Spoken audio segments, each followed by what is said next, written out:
गरीबदास ये वक्त जाता रोग इस पैरे नु, इस मनुष्य जीवन का समय, पैरा माने समय, ये हाथ से छूट गया फिर रोया करोगे कुत्ता बनकर, रात ने कुत्ता करा करो, उसको याद आता है बात बिगड़ गई सारी। तो अब रोने से क्या बने? परमात्मा कहते हैं अच्छे दिन पीछे गए गुरु से क्या ना हेत, अब पछताएं के बने तेरी चिड़िया चुगी खेत।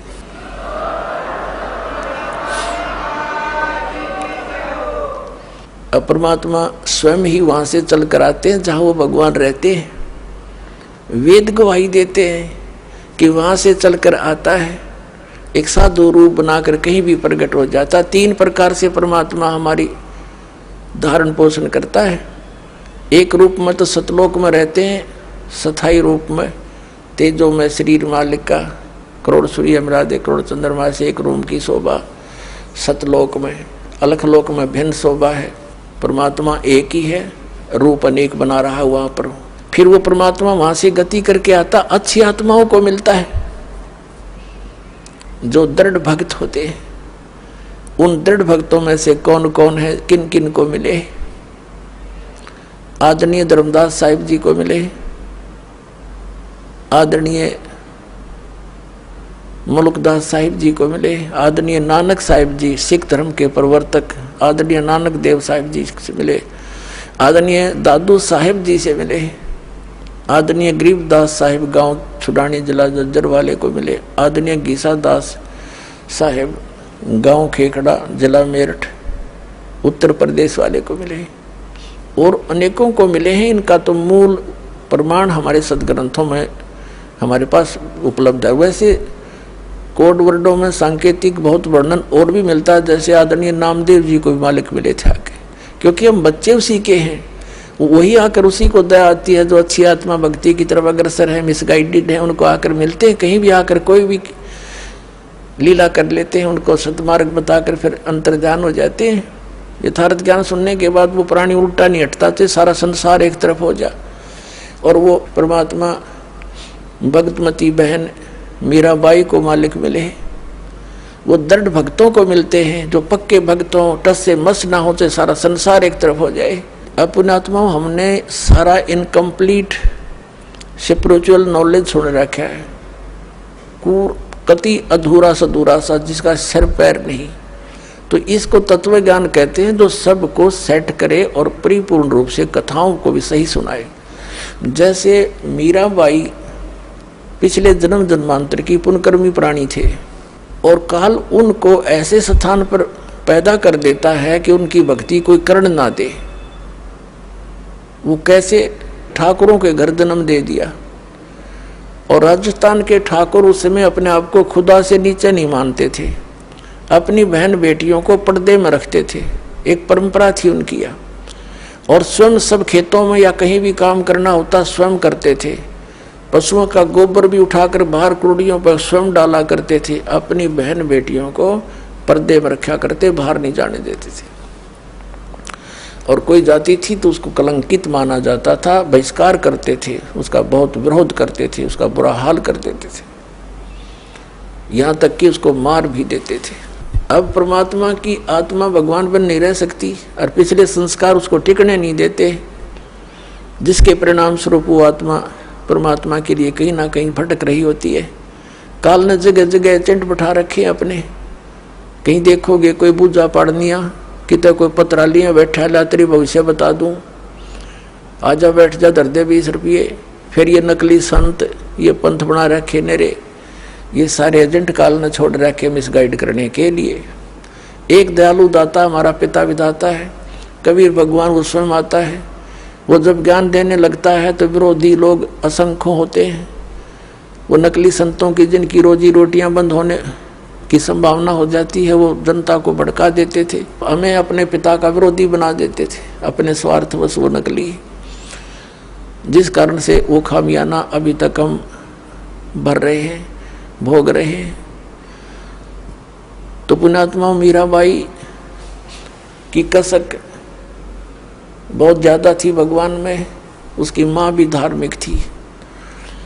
माता से उसने पता चला, श्री कृष्ण जी की मूर्ति बना करके वो उसके गुणों से परिचित होकर के भगवान श्री कृष्ण को अपना इष्ट रूप में मानकर पूजा करने लगी। अब जब उसका विवाह करने लगे तो उसकी माँ, उसने स्पष्ट कह दिया कि माता अब मैं दूसरी शादी नहीं कर सकती, मैंने तो ब्याह कर लिया भगवान से। तो नहीं माना, समाज का कारण था, जबरदस्ती उसका ब्याह कर दिया।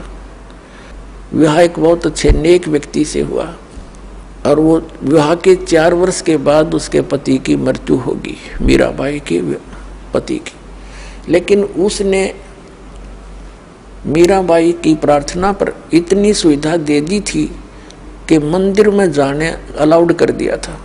वो नगरी का राजा था, तो राजा के आगे विरोध कौन कर सकता है। उसके साथ में 2-3 नौकरानियां बहनें चली जाती थी, तो जिससे तो दूसरे ठाकुर लोग भी नहीं बोल सके, भी अकेली नहीं जाती है, 4-5 जाते हैं इसके साथ।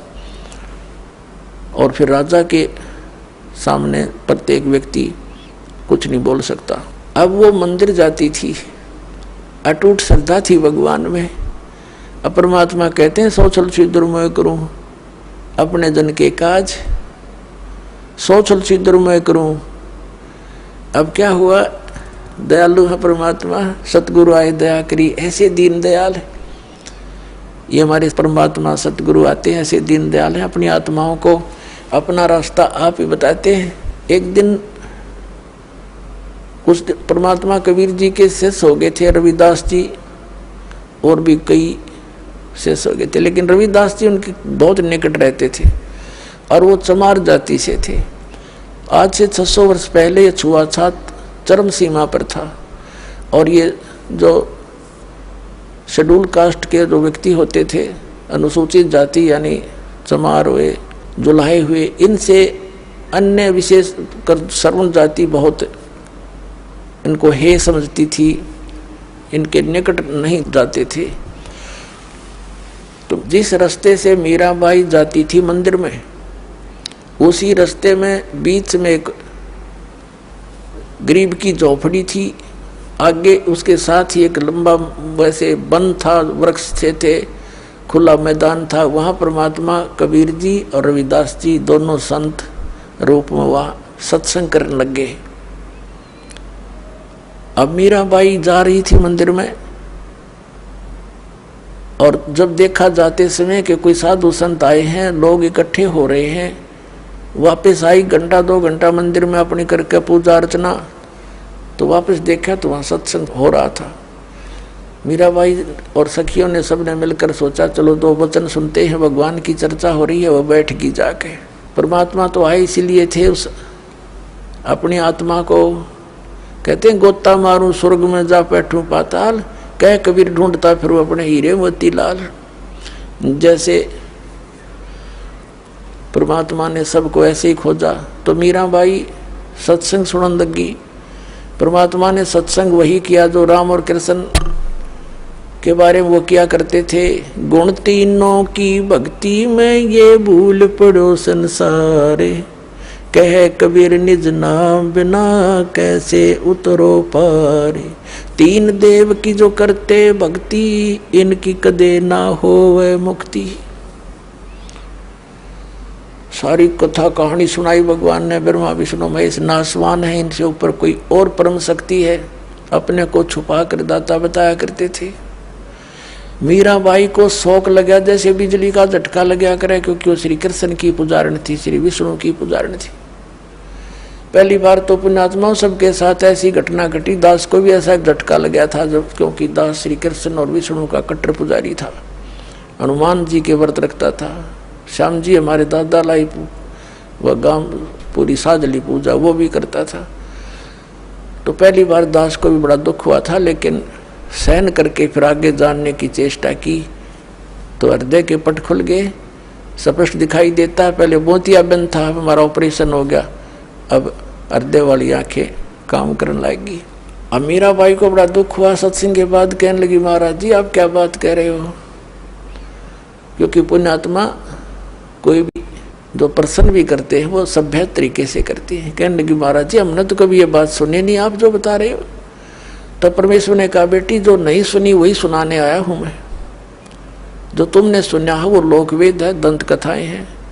ये रामकृष्ण की आप मृत्यु होती है तो प्रश्न किया उस देवी ने कि भगवान आप कैसे कह रहे हो। भगवान श्री कृष्ण जी ने मोरध्वज राजा के पुत्र ताम्रध्वज को आरे से चिरवा कर जीवित कर दिया, आप कैसे कह रहे हो कि वो कुछ नहीं कर सकते। परमात्मा ने कहा बेटा मैं ये नहीं कह रहा कुछ नहीं कर सकते, पर ये तुम्हें मुक्ति नहीं दे सकते।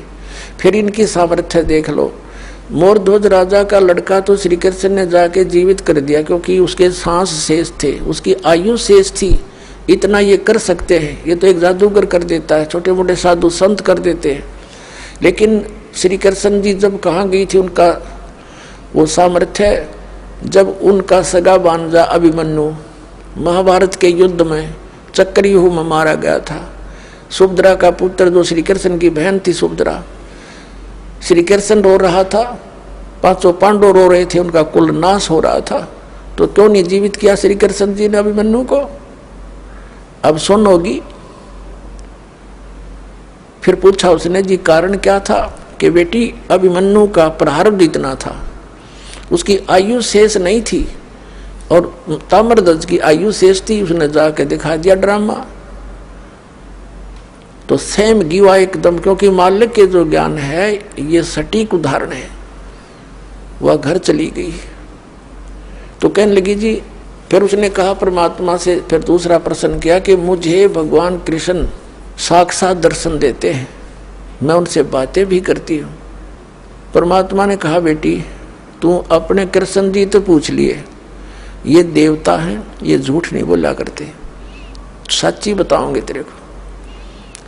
अब उसने तो रात में नींद आई नहीं, बहुत कसक होगी, तो उनको जैसा भी वो समय कभी प्रकट हुए, श्री कृष्ण जी से पूछा भगवान आप तो सतोगुण भगवान हैं, आप तो झूठ बोला ही नहीं करते।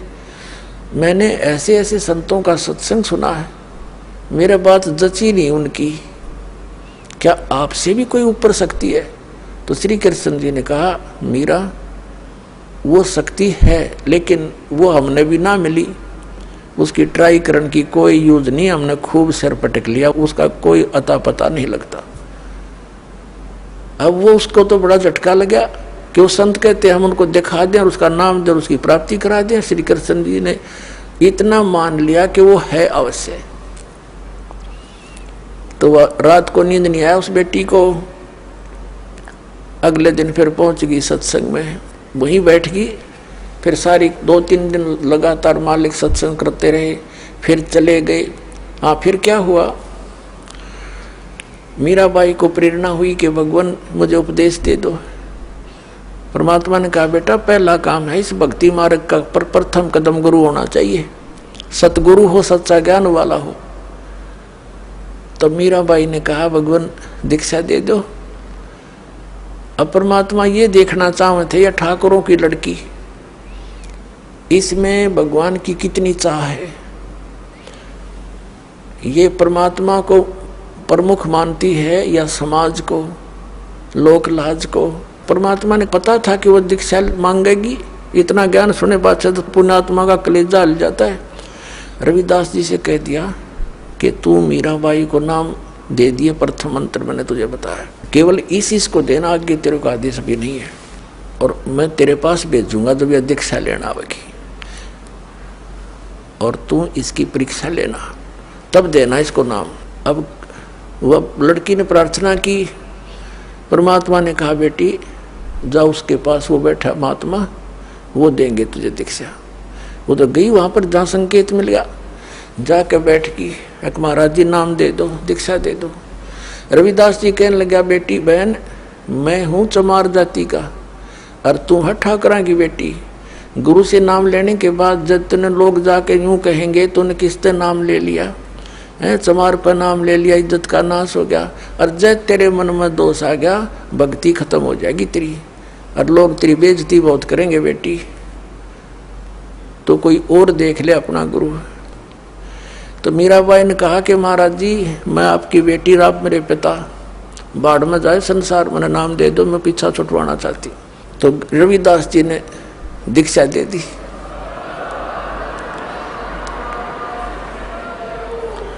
अपने आत्माओं भक्तों के लक्षण ये होते हैं, वो लोक लाज नहीं करते, परमात्मा की वाणी में भी गरीबदास साहिब बताते हैं, लोक लाज ना कीजिए निर्भय हो रहिए, और यो मन चावे राम को तो दासा तन करिए।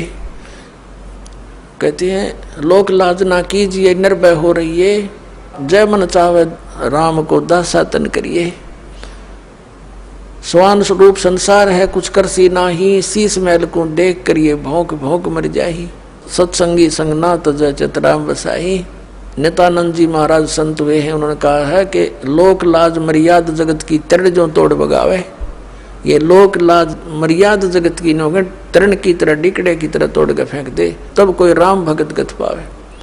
तो साधु संतां के पिछले उदाहरण देख लो, उन्होंने लोक मर्यादा कति नहीं करी। जैसे आदरणीय नानक साहिब जी हिंदू धर्म में थे, अरोड़ा खत्री इनके घर जन्म था इनका, और रामकृष्ण के पुजारी थे। परमात्मा मिले तो पूरा उसी दिन त्याग दिया था, परमात्मा के दर्शन कर आते ही सब छोड़ दिया, और पूरा विरोध हुआ था उसका हिंदू समाज में, होने दे, कति परवाह नहीं करी। ये दृढ़ भक्त होते हैं जिनको भगवान आकर मिलते हैं। तो मीराबाई ने कहा भगवान मुझे नाम दे दो, आप मेरे पिता माँ आपकी बेटी, कुछ हो मेरे साथ वो संघर्ष, आप मेरे साथ रहोगे, मैं आप झेलूंगी सब कष्टों को, पर परमात्मा के लिए मैं कुछ भी कर सकती हूँ। अब प्रथम मंत्र दे दिया रविदास जी ने, और फिर जैसे महीने में 20 दिन में फिर आने लग गए सत्संग करने। तो सत्संग उस दिन तो भगत पक्के आते हैं। सत्संग विशेषकर परमात्मा रात्रि में भी करते थे और दिन में भी करते थे। दिन में कम, रात्रि में ज़्यादा करने लगे, क्योंकि दिन में काम में समय नहीं मिलता भक्तों को, व्यक्तियों को। रात्रि तो अपनी ही होती है, अपने ही नींद से समय निकाल लेते हैं। अब पहले तो वो दिन में मंदिर में जाती थी, अब रात्रि ने सत्संग में जाने लगी, दोनों टाइम, दिन में भी रात में भी। अब पहले तो उसका पति था, उसको साथ देता था, कोई बोलने वाला नहीं था। अब उसकी मृत्यु के बाद उसका देवर बन गया वहाँ का, उस नगरी का राजा।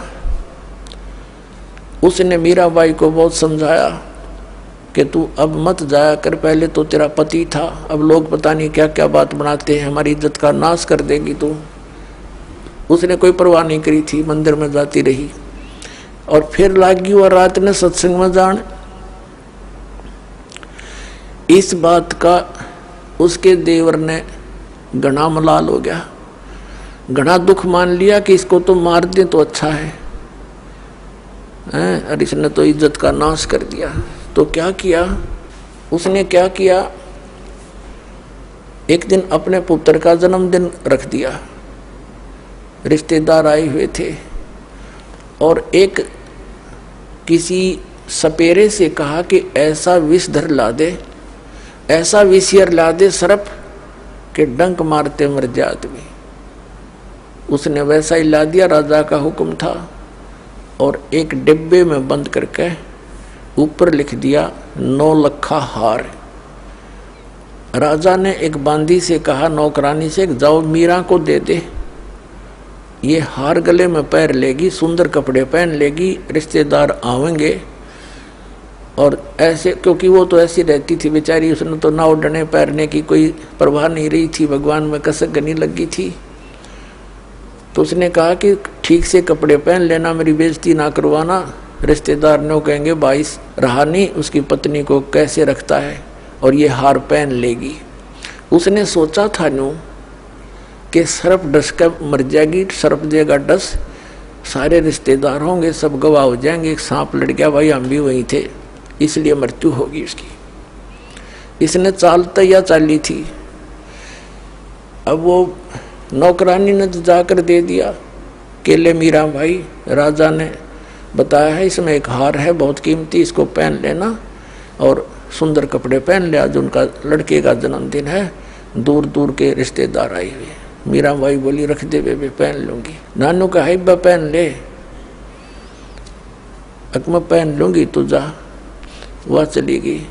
अब उसने खोला कि ना पैरूंगी तो यूं दुखी करेगा, इन बातों में तो कोई खास आंट भी नहीं मेरा भक्ति की, मेरे लिए तो माटी है, यू हार है, जो कुछ भी है, लेकिन यू बकवादी आदमी दुखी करेगा।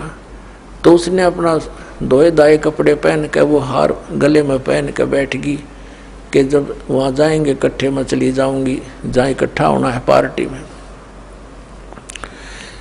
अब 5-7 मिनट के बाद वो आया। वो तो ये देखने आया था कि मरगी होगी, वाई वाह के कह धुआं सांप लड़ गया, सांप लड़ गया, ये रहा भागियो भागियो। अब उसने जाकर देखा कि वो मीराबाई गले में सुंदर हार पहने बैठी।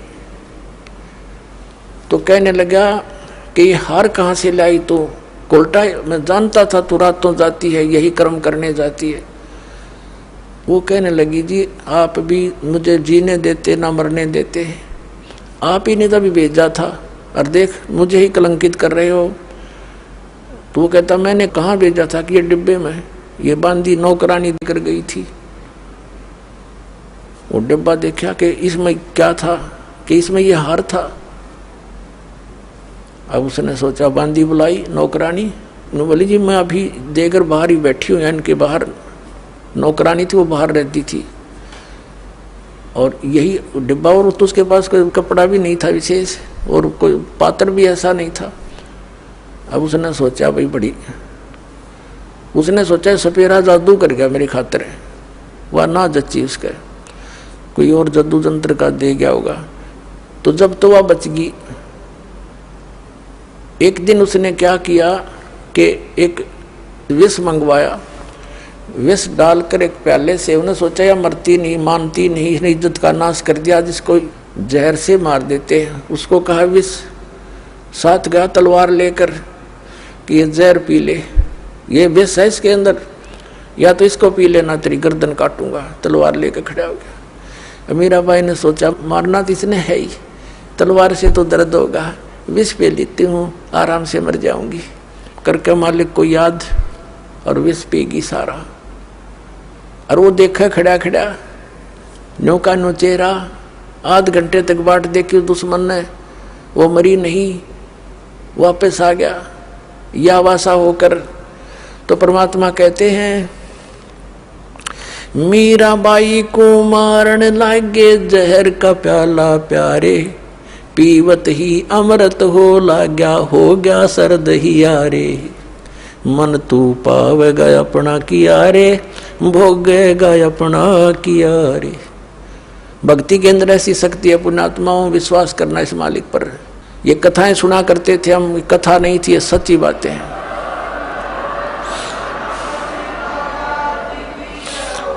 कहाँ तो विष ने मारना था, कहते हैं पीवत ही अमृत हो गया और हो गया सर्द ही यारे। कहाँ तो विष ने बेचैनी पैदा करनी थी और कहते हैं ठंडक सी होगी उस बेटी की अंतःकरण में। अब उसने सोचा भाई ना तो या मारे तो मरती उसके देवर ने, अब इसका के इलाज करो, इसने तो हमारा बट्ठा बैठा दिया इज्जत का। उसने उसकी माँ बुला ली, मीराबाई की उससे कहा कि मौसी तू समझा दे इसने। और माँ की बात बेटी मान लिया करती है। तो माँ ने बहुत समझाया, बेटी देख इधर उधर जाती है, हमारी तकरार होती है, तो अपनी भक्ति यहाँ कर ले। और वहाँ 100 प्रकार से उसने जैसे तैसे माँ बेटी को समझाती है, अपने सारे जंतर मंत्र कर दिए पर वह ना मानी। फिर यहाँ तक कहा कि बेटी हम ठाकुर, और वो चमार जिस तो तू नाम ले आई, इसमें भी हमारी बेइज्जती का मामला है बेटा, तू मत जाया कर वहाँ। तो माता और बेटी का फिर क्या एक कवि के द्वारा बना गया शब्द सुनाते हैं। सत्संग में जाना मीरा छोड़ दे, सत्संग में जाना मीरा,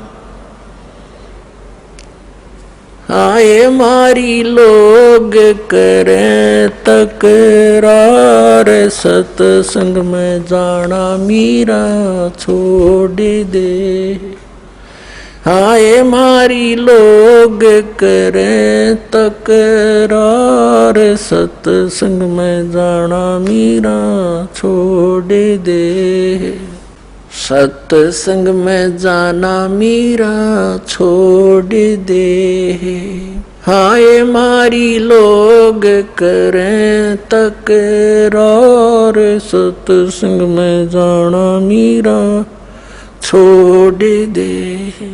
सत्संग में जाना मेरा ना छूटेरी, सत्संग में जाना मेरा ना छूटेरी। हारी चाहे जड़ के मरो संसार, सत्संग में जाना मेरा।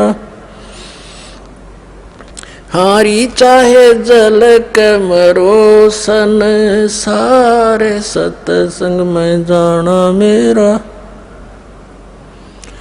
थारे सत्संग के राह में है, थारे सत्संग के राह में है।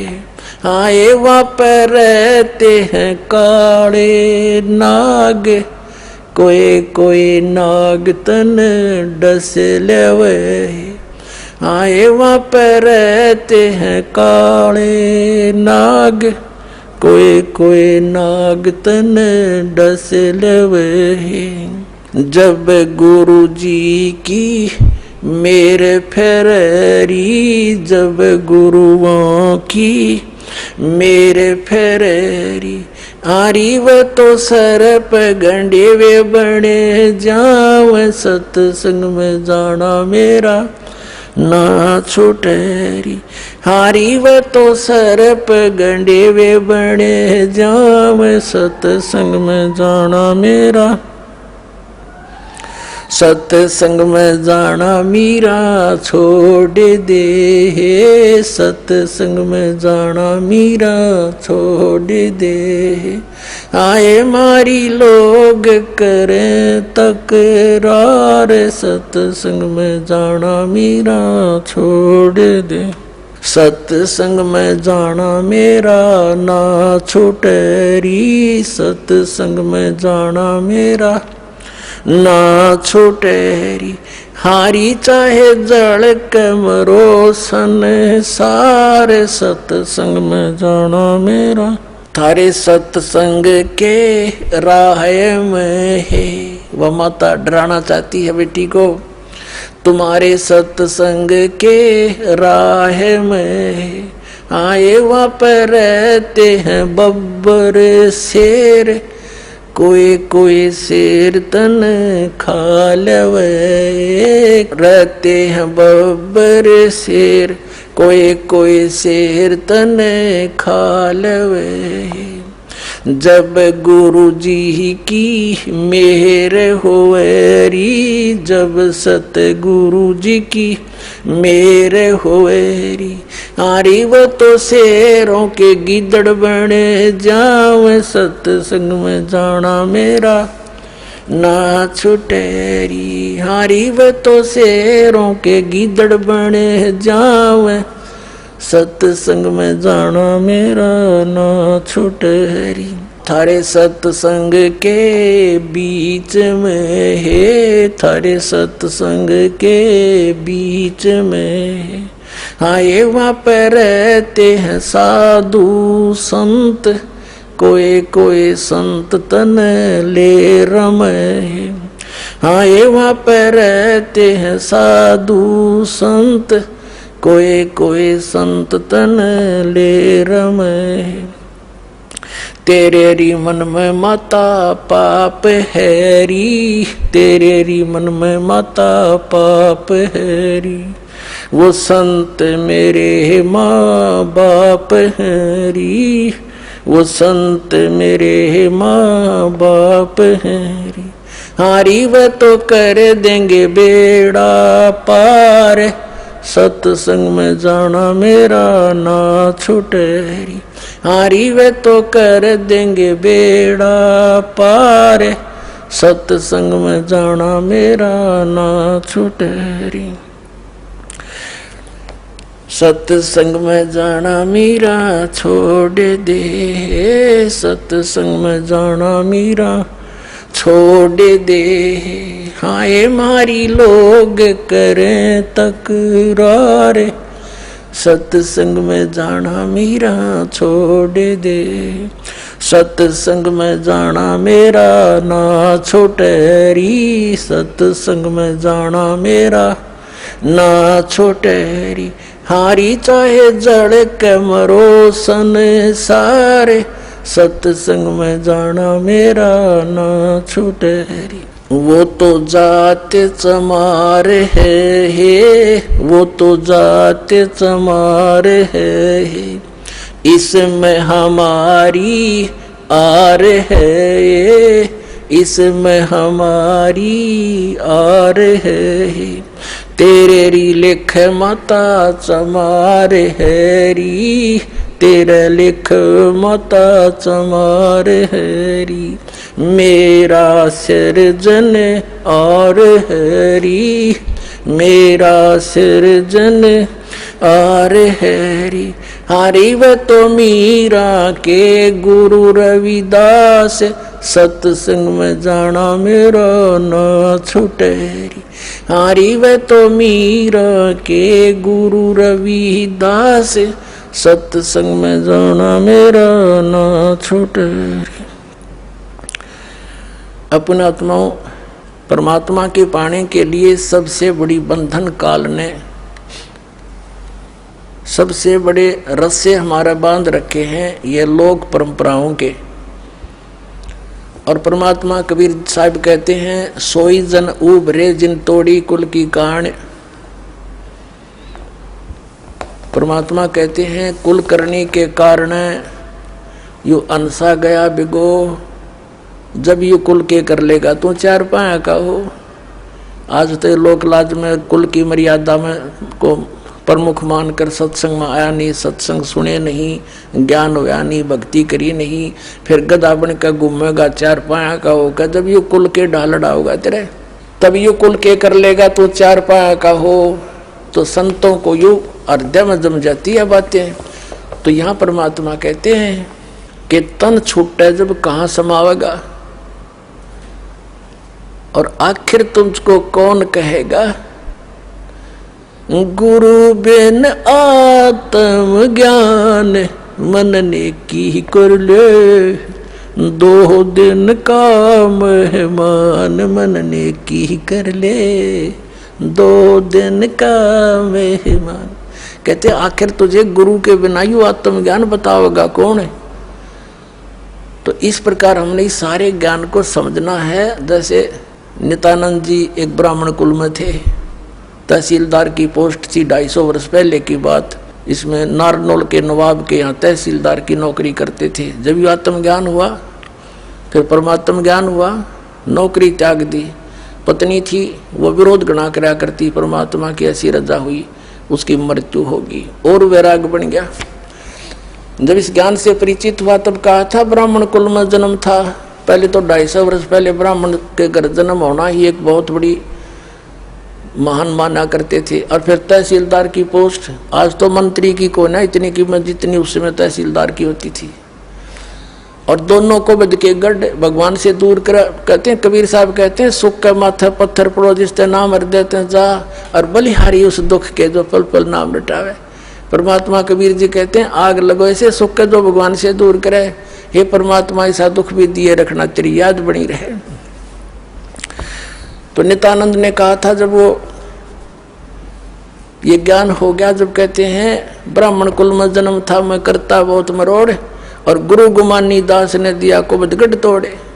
संत मिले उनको गुमानी दास नाम के, कहते कुबद का गढ़ तोड़ दिया। मान बढ़ाई है, ऊंची नीची जाति वाला अभिमान, भेदभाव, कहते ये कुबद का गढ़ संत बिना नहीं टूटे। तो परमात्मा के बच्चे जो होते हैं उन्हीं को मिलते हैं जो दृढ़ होते हैं। मीराबाई दृढ़ भगत थी, सारा संसार एक तरफ।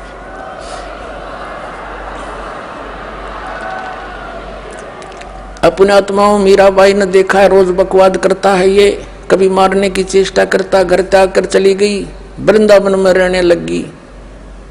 तो वहां परमात्मा फिर मिले जाकर उसको दूसरा रूप बनाकर, और ज्ञान से उसे पूछा, जैसे धर्मदास जी को मिले थे, तब उस बेटी की भी आंखें खोली, बेटा इससे आगे और भी नाम है, ये तो प्रथम मंत्र दिया है, इसके आगे सतनाम है, वो ग्रहण कर, उसको मैं दे सकता हूँ और किसी के पास नहीं है। तब मीराबाई ने परमात्मा कबीर जी से फिर मंत्र लिया, तब उसका कल्याण हुआ। बोलो सतगुरुदेव।